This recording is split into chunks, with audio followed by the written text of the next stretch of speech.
আমি হয়তো একমাত্র যে কখনো চড়কের মেলা দেখতে যাইনি, তাই এই রবিবারই সবাই মিলে বেরিয়ে পড়েছিলাম চড়কের মেলা দেখতে যাব বলে। আর তোমরা তো নানার চড়কের মেলার নাম নিশ্চয়ই শুনেছো, আমিও শুনেছি, কিন্তু কোনো বছরই আর যাওয়া হয়ে ওঠেনি সেইভাবে।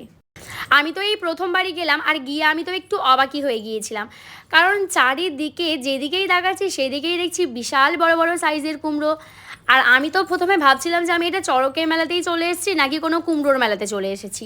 আমরা একটু বিকাল বিকাল করেই গিয়েছিলাম যাতে বেশি ভিড় না হয়, কিন্তু আমরা একদম ভুল ভেবেছি, কারণ ওখানে সব সময় প্রচণ্ড ভিড় ছিল। আর এখানে দেখতেই পাচ্ছ সবাই এখানে কুমড়ো কিনে নিয়ে যাচ্ছে, তার সাথে সাথে কুমড়ো গাছও কিনে নিয়ে যাচ্ছে, মানে শাক আর কি। আর তাই জন্য আমরাও ভাবছিলাম যে এখানে হয়তো এটাই ট্র্যাডিশন, তাই জন্য আমরা এখান থেকে একটা কুমড়ো কিনে আনবো। এই দেখো সবাই আমার মাথায় করে কুমড়ো নিয়ে আসছিলো, দেখতে তো ভীষণ ইউনিক লাগছিল। আর তারপর তো দেখলাম ওখানে নানা রকমের আচারও পাওয়া যাচ্ছে, যেটা নর্মালি মানে আমরা মেলাতে কখনো দেখতে পাই না। তারপর আস্তে আস্তে আমরা চলে যাচ্ছিলাম একদম মন্দিরের সামনে, বাবা পঞ্চানন্দের ধামে। আর এখানে যাওয়ার আগে পাশেই ওখানে ডালা বিক্রি হচ্ছিল, এখান থেকেই মা কাকিমারা একটা করে ডালা কিনে নিয়েছিল।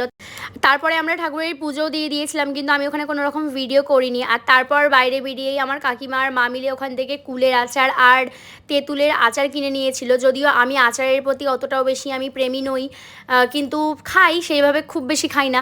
তারপরেই আমরা ভিতর দিকে আরও অনেক মেলা বসেছিল, তাই আমরা সেখানে চলে গিয়েছিলাম। আর আমার ভাইপোকে দেখো, ও সমস্ত খেলনা ছেড়ে এখানে ঠাকুর কিনতে লেগে গেছে। আমাদের এখানে পুজোতে ও একটা মহাদেবের মূর্তি কিনেছিল, মহাদেবের শিবলিঙ্গ কিনেছিল, আর এখানে গিয়ে সে একটা লক্ষ্মী গণেশ ঠাকুর কিনেছে।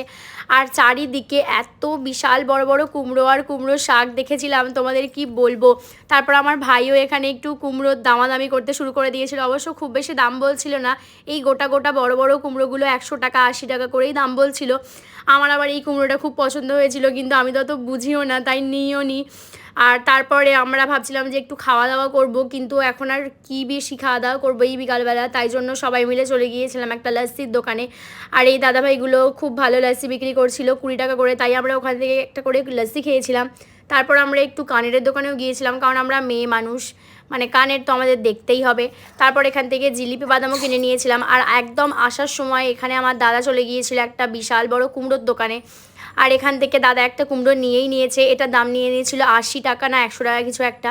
তারপরে ওখানে সকলের মতো আমার দাদাও কুমড়োটাকে মাথায় করে নিয়ে চলে এসেছিল বাড়িতে। আর এখানেই আমার ভিডিওটা এন্ড করলাম। তোমাদের ভিডিওটা কেমন লেগেছে অবশ্যই জানিও, আর যদি ভালো লাগে লাইক করে দিও। বাই।